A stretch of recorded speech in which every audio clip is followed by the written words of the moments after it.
The dust in Deadwood Gulch tasted of iron and old smoke, and Lian Meishu breathed it in through the gap in the boards where she had been made to stand, because the man in the striped waistcoat wanted the whole barroom to see her before the bidding started. She was 17, and she had crossed the wide gray water in the bottom of a ship that smelled of tar and vomit and other women's fear. And now she stood on an upturned whiskey crate with her wrists tied in front of her by a length of dirty ribbon, as if a ribbon could hold a person the way a name could. Her mother's jade pendant hung cold against her breastbone under the borrowed dress. She had learned already not to reach for it. Every time her fingers moved, the man with the ledger looked at her hands, and she did not want him looking at her hands. The saloon was called the Comstock Bell, though there was nothing bell about it, only a long plank bar and a cracked mirror, and the sour breath of 40 men who had come down from the diggings with gold dust in the seams of their trousers, and nothing gentle left in them. Smoke hung in the lamplight like river fog. A fiddle scratched somewhere and stopped. She kept her eyes on a knot in the floorboards, dark as a burned coin, and she told herself the story her grandmother had told her once, of the woman who became a bird to fly over the mountains, because if she thought of the mountains she would not think of the room, and if she did not think of the room, she might survive it. Fresh off the boat from Canton, the ledger man was saying, and his voice slid over the crowd like grease over a cold pan. Clean young. Reads and writes her own heathen letters, they tell me. Though what you'd want that for is your own business, gentlemen. Laughter moved through the smoke. Lian did not understand every word, but she understood the shape of it, the way you understand a dog's growl without knowing its language. The word heathen she knew. It had followed her off the gangplank in San Francisco, and it had ridden with her the whole long stage road east into the Black Hills, and she had begun to think it might be her American name. A man near the front raised 2 fingers and said a number. Another topped it. The ledger man, whose true name was Silas Rourke, though the miners called him the broker, smiled with all his teeth and named a higher figure himself, as if he were only a helpful bystander and not the one who owned her paper. She had seen the paper.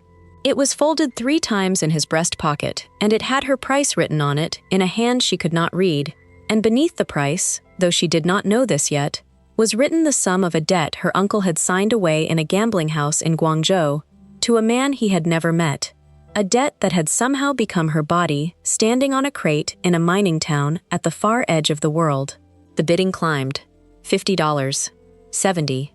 She felt the numbers land on her like handfuls of gravel, and through the haze she watched them, the faces, red and streaming, hungry in a way that had nothing to do with hunger for food, and she made herself a small promise. Whoever won her tonight, she would not weep in front of him. She had wept enough on the boat. She had wept until there was a dry place inside her where the weeping used to be, and she meant to keep that dry place for herself, the one thing on this crate that was not for sale. Then a voice came from the back, near the door, low and unhurried, and it said, "The whole poke." The room turned. Lian turned too, because the voice had come from a direction the other voices had not, from the cold edge of the lamplight, where a man leaned against the doorframe with the night still on his shoulders. He was tall and stooped a little at the top, the way tall men get when they have spent years bent over a rocker box, and his beard was the color of wet sand going gray, and his coat had been mended at the elbows by hands that did not much care how it looked. He held a leather poke in one fist, the kind the miners kept their dust in, and he tossed it onto the bar so that it landed heavy and spilled a little, and the little that spilled was gold. Rourke's smile did not move, but something behind his eyes did. "That's a bold way, stranger," he said. "You know what's in that sack?" "I know what's in it," the man said. "It's everything I got. 2 years of it." He did not look at the crate. He looked at Rourke, and only at Rourke, and Lian understood that he was doing this on purpose, that he would not shame her by looking, and it was such a small thing, and so strange, that her breath caught on it like a thread on a nail. They weighed it. The whole room watched the little brass scale tip and settle, and the ledger man's assistant read the figure, and it was more than any number the miners had shouted, more than her price, more even than the folded debt, and Rourke's face did the arithmetic and came out on the side of greed. He took the gold. He always took the gold. He unfolded her paper and made a mark on it and folded it again, and he cut the ribbon from her wrists with a little knife, not gently, and he said to the man in the mended coat, "She's yours then, joy of her." Lian stood on the crate with her hands free for the first time in 11 days and did not know how to come down. The tall man crossed the floor. He did not take her arm. He stopped an arm's length off and held up one hand, palm out, the way you would to a horse you did not want to spook, and he said, "Ma'am, it's over. You can step down." And when she only stared at him, he added, quieter, so the room could not hear, "Nobody here owns you now, not even me." She did not believe him. Why would she believe him? But she stepped down, because her legs had begun to shake, and the crate was no longer a place she could bear to stand. And the moment her feet touched the filthy floor, the whole barroom seemed to exhale and go back to its drinking, having gotten what it came for, which was the watching. The tall man picked up his empty poke from the bar and shook the last grains of dust into his palm and looked at them a moment. 2 years of his life in the lines of his hand. And then he closed his fist and turned to the door and said, without looking back, "You're welcome to follow. There's no debt in it." And Lian Meishu, who had crossed an ocean to be sold, stood in the doorway of a saloon in the Black Hills and watched the man who had spent everything he owned to unbind her wrists walk out into the dark, as though he had bought nothing at all, and she could not for the life of her understand what he thought he had done. His name was Josiah Flynn, though it took her 3 days to learn it, because in those 3 days he barely spoke. He had a claim 2 miles up the gulch, a narrow slot of creek between 2 shoulders of Pine Dark Hill, and a cabin he had built himself out of unpeeled logs chinked with clay. 1 room, with a stone hearth, and a rope bed, and a plank table, worn pale in the middle, where his elbows went. That first night he had walked her the 2 miles by lantern light, saying nothing but "Mind the roots and creeks cold, step where I step," and when they reached the cabin he had not gone in. He had handed her the lantern and pointed her through the door, and then he had unrolled a canvas by the woodpile and laid himself down under it in the open cold. And she had stood in the doorway holding the light and understood that he meant her to have the bed and the 4 walls and the door she could bar from the inside, and that he would sleep outside like a dog to prove he wanted nothing. She barred the door. She sat with her back against it the whole night, the jade pendant warm now in her 2 hands, and she waited for the sound of him trying the latch, and it never came. Toward dawn, she heard him get up and build the cook fire outside, and the smell of coffee came under the door, and still he did not knock. By the 3rd day, the strangeness of it had begun to frighten her, more than cruelty would have. Cruelty she knew the shape of. This she did not. On the 3rd morning, she opened the door herself and found him crouched at the fire turning a pan of salt pork, and he looked up and said, "Flynn, Josiah Flynn, reckon you ought to know the name of the fool you're stuck with." She said her own name then, the whole of it, Lian Meishu, and he tried it in his slow, rough mouth and got it wrong twice, and then got the Lian right, and kept only that, the way a man keeps the one tool that fits his hand. Lian. He said it like it weighed something. She learned him the way you learn weather. He rose before light and worked the creek until dark, kneeling in water so cold it turned his hands the gray of old meat, rocking gravel and picking out the dull yellow grains one at a time into a bottle. And he ate what she cooked without comment except once, when she made congee from the rice sack and a dried root she had found in her bundle. And he ate 2 bowls and set the second down empty, and said, "That's the first things tasted like something in a year." He did not smile when he said it. She was learning that his face did not smile the way other faces did. It eased, the lines around his eyes loosening a fraction, and you had to be watching to catch it. And she found she was watching. He had a wound in him. She could not see it, but she could feel its shape the way you feel a stone under a thin blanket. It was there in the way he flinched from the sound of a child crying up at the diggings, there in the small carved thing he kept on the mantel and never spoke of. A horse whittled from pine, no bigger than her thumb, its legs worn smooth as if a hand had held it 1,000 times. She did not ask. In her village, you did not ask a man to open a grave. You waited for him to walk you to it. So she waited, and she cooked, and she mended the elbows of his coat with thread from her own bundle, so it looked, if not new, at least loved. And when she gave it back to him, he held it a long moment and said nothing at all, and that nothing was the loudest thing he had said to her yet. The town was called Deadwood-Gulch, and it did not want her. She learned this the first time she walked down for flour, the way the boardwalk emptied ahead of her, the way a woman in a poke bonnet drew her skirts aside, as though foreignness were a thing that rubbed off. A boy threw a stone that missed. The mercantile man weighed her flour short and dared her with his eyes to say so, And she could not say so, because she had no words yet that they would hear as words. She walked back up the gulch with the short measure of flour and her spine straight as a lantern pole. And she did not tell Josiah, but he must have read it in her, because the next time she went down, he closed his claim for the morning and walked beside her, not touching. Just there, a tall, stooped shadow with a hand resting easy near the old cap and ball on his hip, and the boardwalk did not empty, and the flour weighed true. He never said a word about it. He never said a word about most things. But she began to count on the shape of him at the edge of her eye, the way you count on the mountain being where the mountain was yesterday. What she did not know, walking safe beside him through a town that hated her, was that Silas Rourke had not spent her price. He had banked it. And a man who banks a price is a man who means to buy the same thing twice. The days grew shorter, and the aspens on the high slopes went to gold all at once, as if the whole hill had caught the fever the men came for, and Leon found that she had stopped counting the days until something bad would happen, and started, without deciding to, counting the small good ones. There was the morning Josiah came up from the creek with his cupped hands full of something and opened them, and it was not gold.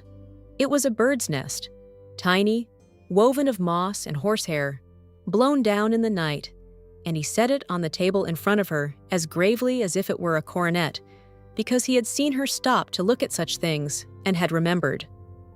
There was the evening she taught him to hold the chopsticks she had carved from 2 pine splints, and his big cracked fingers fumbled and dropped the rice. And he laughed. Actually laughed. A rusty sound like a gate that has not swung in years, and then looked startled at himself for having done it. There was the night the wolves came close, and she woke to find he had moved his canvas up against the cabin wall beneath her window, not to come in, only to be nearer the door if the door should need a man, and she lay awake on the good side of the wall, listening to him breathe, and felt something in her chest turn over slow and warm and terrible, because she knew what it was, and she knew it could not be, not here, not for a woman like her, and a man like him, not in a country that had a word like heathen ready in its mouth. She learned his wound on the night the first snow came. It came early and soft, the way the worst snows do, filling the gulch with a hush that made the creek sound loud, and Josiah could not work the frozen sluice, so he sat by the fire and mended a trace, and she cooked, and the little pine horse sat on the mantel between them, saying nothing the way it always said nothing, and at last she could not bear it, and she took it down and held it out to him on her open palm, not asking, only offering him the grave. He was quiet so long, she thought she had done a terrible thing. Then he set down the trace. "Had a wife," he said, to the fire, not to her. "Back in Missouri, Ellen. Had a boy, too, come the second winter. Thomas." He turned the little horse over in his fingers. "I carved him that. He weren't but 3. Wanted a pony worse than he wanted to breathe, so I made him one he could keep in his fist." His voice did not break. It went very level and careful. A man walking on ice he knew was thin. "There was a sickness came up the river that spring. Took the boy in 4 days. Took Ellen a week after, I think from the grieving as much as the fever. I dug 2 holes in the same ground and I couldn't—" He stopped. He set the horse down on his knee. "I couldn't stay where the holes were. So I came west to dig a different kind of hole, and I've been digging it 2 years, and I never once found the bottom." He looked up at her then, and his eyes in the firelight were an old man's eyes in a not old face. "I didn't buy you 'cause I wanted a wife, Leon. I want you to know that. I bought you 'cause I stood in that doorway, and I saw them selling a person like she was a claim, and I had 2 years of my life in a sack, and I thought there was one thing left in this world I could still spend it on that would mean something. That's all it was. I didn't want you to owe me. A person that owes you ain't free, and I've had my fill of watching what ain't free get buried." The fire snapped. Outside the snow came down and down, and Leon Mayhew, who had built a dry place inside herself where the weeping used to be, felt that place go to water all at once, silently, without a sound, and she did not wipe her face, because she did not want him to think she was weeping for herself. She reached out instead and closed his fingers back around the little pine horse, her small hand over his big cracked one, holding both the horse and the man inside her grip. And she said, in her careful climbing English, "In my country, we do not bury the dead all the way. We keep a small door open, a tablet, a name, a place at the table." She pressed his fist. "You made him a horse he could keep in his hand. That is a door, Josiah. You did not lose him. You are still holding it." He looked at their two hands a long time. He did not pull away. Something passed over his weathered face like wind over water, some old ice cracking a hairline crack, and when he spoke again, his voice had gone rough and low. "Nobody's touched my hand," he said, "in 2 years." And that was all. But he did not let go, and she did not let go, and the snow buried the gulch, and for the first time since the boat, Leanne was not afraid of the dark on the other side of a door. They did not speak of it in the morning. There are things the frontier does not give people words for, and there are things two people from two worlds keep in the safe silence between them, because words spoken aloud can be used against you by a town that is listening. But something had changed shape in the cabin, some distance quietly closed, and it showed in small ways.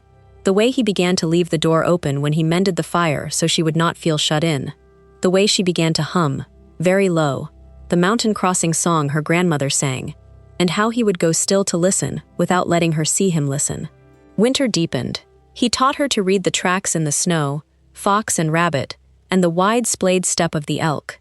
She taught him 3 words of Cantonese, and he mangled all 3 and treasured them anyway.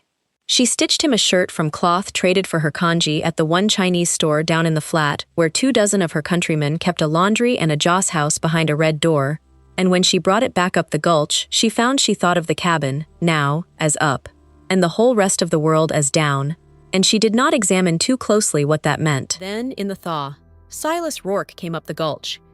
He came on a good horse with 2 men behind him, and he came smiling, and he had the paper.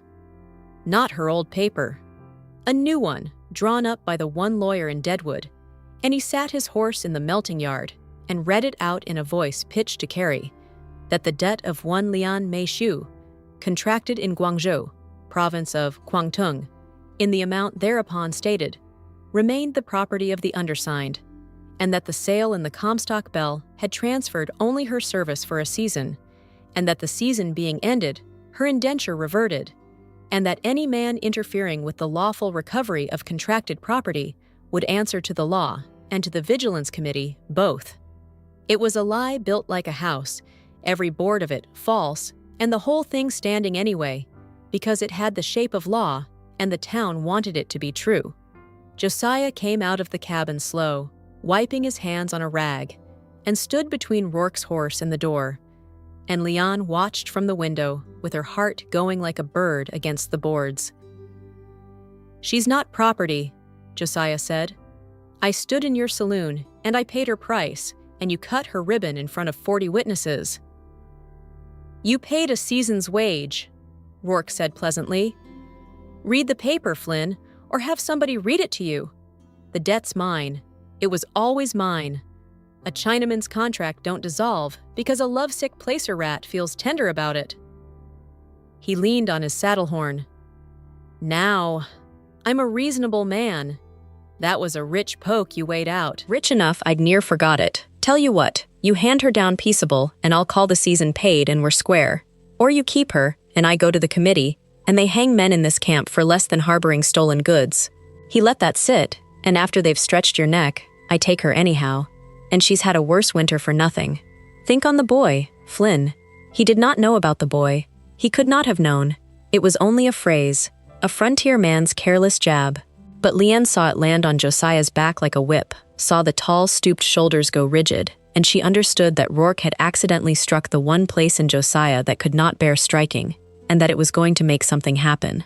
Josiah turned his head and looked at the window, looked at her, and she saw him weighing it, the whole scale of it, the way he had weighed the poke on the bar, and she saw the awful arithmetic a good man does, when the law is a lie and the lie is armed, that he could not win this in the yard, 3 guns to his 1, and that a dead man protects no one. He said, without taking his eyes from her, "Give me till sundown, Rourke. Let me talk to her. She's got a right to hear what's being decided over her head like she's a mule at auction. Sundown, and I'll bring her down to the bell myself, or I'll bring you your poke's worth in dust, one or the other. Rourke considered. A cornered man offering to walk into town was a man he could hang comfortably in front of an audience. Sundown, he agreed. The bell. You don't show. I bring the committee up here with rope, and there won't be any more talking. He wheeled the horse, and the three of them went back down the gulch through the melting snow, and Josiah stood in the yard until they were gone, and then came inside and shut the door and leaned his forehead against it.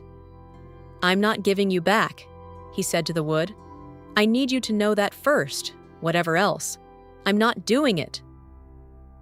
Then they will hang you, Leon said. Her voice came out steadier than she felt. And take me anyway. He said it himself. Josiah, I have already been sold once. I lived. I can live it again. I cannot live it if you're hanging from the gallows tree because of me. She crossed the room and took his face in her two hands and turned it from the door to her, the way he had once held up his palm to a frightened girl on a crate. Look at me. I am not the little pine horse. You cannot keep me safe by shutting me in your fist. Some doors we walk through together, or we do not walk through at all. He looked at her for a long time. And then, slow, the ice cracked all the way. And it was not the ease she had learned to watch for, but something fiercer, something that had been buried 2 years and come up alive. Then we don't walk through it alone, he said. Get your shawl. We're going down to the bell at sundown, all right, but not to sell you, and not to fight 3 guns in an alley neither. There's a thing they got in this camp worse than the Vigilance Committee, and I've watched it work, and it's the one thing Silas Rourke can't buy with your price. He took his hat off the peg. It's the truth, said loud, in front of everybody, where a lie can't stand up in the light. Sundown came red over the gulch, and the Comstock bell filled the way it had the first night, because word had run up and down the diggings the way words do, that Flynn was bringing the Chinawoman down and Rourke meant to take her, and men will always come to watch a thing that might turn to blood. Leon walked in on Josiah's arm, on his arm, in front of them all, which was itself a kind of shout. In the shirt she had stitched him and her mother's jade at her throat where anyone could see it, not hidden now, and the room went the ugly quiet she remembered. Rourke stood at the bar with his paper and his 2 men and his easy smile. Come to settle up then, he said. Wise. Set her down over here and we'll— I come to read the room your paper, Josiah said, and his voice, which she had only ever heard go low, went up and out and filled the smoke like a struck bell. He climbed onto the same whiskey crate they had stood her on so that every man could see him, and he held up not the lawyer's paper, but a smaller one, folded 3 times, worn soft. Leanne's breath stopped. She knew that fold. It was her paper. The old one. The one Rourke had marked and pocketed the night he sold her. You dropped this the night you took my gold, Josiah said. Or one of your men did, and I picked it up off that floor, and I had it read to me proper by a man who reads Chinese down at the Joss house. Every mark on it, front and back. And it don't say service for a season, Rourke. It says sold. Outright. Your own hand. And under that, his voice dropped and the whole room leaned in to catch it. Under that it says the debt it come from weren't hers at all. It was her uncle's. A gaming debt. A man half a world away signed away a girl he'd never see to cover his own cards. That's not law, gentlemen. That ain't even a bad law. That's a kidnapping with a receipt. He turned in a slow circle on the crate, and he looked them in their red, hungry faces one by one, these men who had bid on her. I got a boy in the ground in Missouri, 3 years old, and I have wondered every day for 2 years what it was worth. My whole life, if I couldn't spend it on one single thing that was clean. Well, there it is. He pointed at Leanne, standing straight-spined in the smoke with the jade at her throat. That's the clean thing. And this man wants to sell her twice with a paper he wrote himself. And I am asking you, you that bid, you that watched, I'm asking if there's one thing left in this camp that ain't for sale. The silence held. Smoke turned in the lamplight. Somewhere the fiddle did not play. And then a miner near the front, an old one with a white beard and a stove-in hat, the same man Leon thought might have thrown a number at her the first night, took the pipe out of his mouth and said, into the quiet, I got a girl her age, back in Ohio. He said it to no one. He said it to the floor. But he said it, and it was the first board pulled out of Rourke's house, and once one board goes, the rest remember they were never nailed to anything but fear. Another man said, "The paper's forged. Any fool can see it. Man carries two papers, one's a lie." And another, "I don't hold with the Chinese, but I don't hold with kidnapping neither, and I sure don't hold with being made a fool of in my own drinking hole." And the mutter became a murmur, and the murmur turned, the way a slow current turns a heavy log, until it was pointed no longer at the woman on no crate, but at the man with two papers. And Silas Rourke, who had banked her price meaning to buy her twice, looked around the Comstock Bell and saw for the first time that he had misjudged the one thing he had always been able to count on, which was that these men would rather watch cruelty than stop it. Tonight, with a widower on a whiskey crate and a small forged paper and a boy 3 years in the ground, they had decided, some of them, just enough of them, that they were tired of what they had become. "You'll answer for this," Rourke said, but the smile was gone, and the room heard it go. "I already have," Josiah said. "Every day, you go on and answer for yours." And he stepped down off the crate, and no hand stopped him, and no gun cleared leather, because a gun is only good against a man, and not against a whole room that has remembered it has a conscience.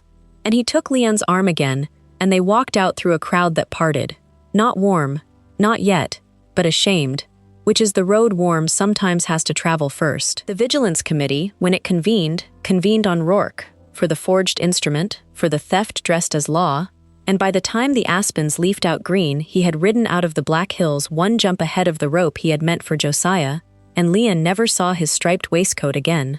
They were married in the Joss house down the flat and again by the circuit preacher who came through in June, because Josiah said a thing worth doing was worth doing, in both her language and his, and he stood in the red lantern light before the ancestors he could not name, and let her people fold a red cloth over their two joined hands. And then he stood in the sun before his own God and did it again, and Leon thought her grandmother, who had told her the story of the woman who became a bird to fly over the mountains, would have understood exactly what it was to fly so far and land, at last, somewhere you were not for sale. The years came on the way the creek came on, steady and bright and cold in places and warm in the shallows. The claim gave out, the way claims do, but by then Josiah had put his last good dust into a wagon and a sound team, and they left the gulch and took a homestead in a valley 2 days south, where the grass ran gold to the foot of the hills, and nobody yet had a reason to draw their skirts aside. They built a house with a real floor. Leon planted a garden of things her mother had grown, and things this new country grew, side by side, and they came up together, and nobody could say which belonged and which did not. A red paper lantern hung at the door, and travelers learned to know the place by it. Children came. A girl first, with her father's gray sand eyes, and her mother's straight spine, and then a boy, and when the boy was old enough to want a thing worse than he wanted to breathe, Josiah took down from the mantel the little pine horse worn smooth by a thumb that had been 3 years old, and he put it in his living son's fist, and Leon watched him do it, and saw that the door he had kept open all those years had let something back in as well as holding something dear, and that a man can grieve and belong in the very same hand. He grew truly old before she did. The creek years had cost him. On an evening late in both their lives, she found him on the porch with the little carved horse in his palm. The sun had given it back. Grown men do that. Watching the sun go down gold over the valley they had made. And she came and sat beside him and put her hand over his cracked old fist, the way she had that first snowed-in night, holding both the horse and the man inside her grip. "You never did tell me," he said, "what you thought I'd done, that first night, when I walked out the bell and left you the door." His voice was thin now, but the ease was in it. The ease had lived in his face for 40 years. "You looked at me like I was a puzzle with a piece missing." "I thought," Leon said, and her English was easy now, easy as breathing, though she still sang the mountain song in the tongue her grandmother gave her, "that you had spent everything you owned and bought nothing at all." I could not understand it. A whole poke, 2 years, for a girl you would not even look at. She pressed his hand. The jade at her throat was warm. It had been warm against her for 40 years. "It took me a long time to understand what you had actually bought." "Yeah?" he said. "What was that?" "A door," she said. "You bought a door, Josiah Flynn, and you left it open, and I have been walking through it ever since." The sun went down over the valley, gold, and then rose, and then the deep blue of the mountains her grandmother's bird had flown across, and the red lantern came alight at the door of the house they had built, where nothing and no one was for sale, and his old fingers closed over her small hand, and neither of them let go. And I have to ask you, my friend, before the fire burns down and this story finds its rest, if you had been in the Comstock Bell that night, in the smoke and the lamplight, would you have thrown a number, or would you have been the old man who took the pipe from his mouth and remembered he had a daughter? It is easy to know the answer sitting warm and safe so many years from that dust. It is harder in the room. But I like to believe there is a Josiah Flynn in most of us, and a Leanne too, brave enough to walk through a door we are not sure we deserve. If this story warmed something in you, stay with me by the fire a while longer. Leave a comment and tell me whether you'd have stood on that crate and said the truth out loud. And subscribe so you don't miss the next story, because there are so many more women who cross that wide gray water, and every one of them is waiting for someone to tell you how they landed.